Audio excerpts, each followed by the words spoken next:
গত কালকে গভীর রাত থেকে ম্যাডাম খুব ক্রিটিক্যাল কন্ডিশনেই চলে গেছেন।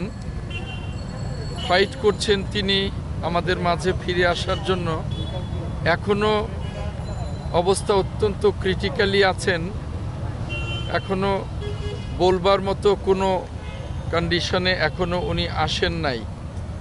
সারা জাতির কাছে দোয়া চাই ম্যাডাম যেন আমাদের মাঝে ফিরে আসতে পারেন। বলা যায় উনি খুব ডিপ কন্ডিশনে, আমি ঠিক ডিপ কন্ডিশনের ব্যাখ্যাটা আপনাদের কাছে দিতে চাই না, এটুকুই বলতে চাই উনি খুব ডিপ কন্ডিশনে আছেন। এটাকে আপনারা ভেন্টিলেশনও বলতে পারেন বা খুব ক্রিটিক্যাল কন্ডিশনও বলতে পারেন।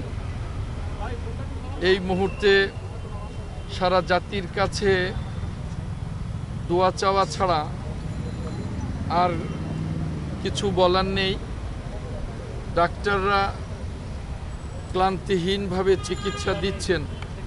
এর আগে আমেরিকা, ইংল্যান্ড এবং বাংলাদেশের ডাক্তাররা চিকিৎসায় ছিলেন। এখন চায়নার ডাক্তাররাও ইনভলভ হয়েছেন। সকলে মিলে ক্লান্তিহীনভাবেই চেষ্টা করছেন। বাদবাকি আল্লাহ ভরসা, এই ক্রিটিক্যাল কন্ডিশন থেকে ম্যাডাম যেন আমাদের মাঝে পরিপূর্ণ সুস্থ হয়ে ফিরে আসতে পারেন, এটাই আল্লাহ রাব্বুল আলামিনের কাছে একমাত্র কামনা। ধন্যবাদ। আমি একটাই কথা বলবো, সিসিইউ থেকে আইসিইউ থেকে ভেন্টিলেশন বা লাইফ সাপোর্ট যাই বলেন, আমি এগুলোর বাইরে বলবো যে ম্যাডাম খুব ক্রিটিক্যাল কন্ডিশনে আছেন। আমি এর বাইরে অন্য কিছু বলতে চাই না, শুধু ম্যাডামের জন্য জাতির কাছে দোয়া চাই। ধন্যবাদ।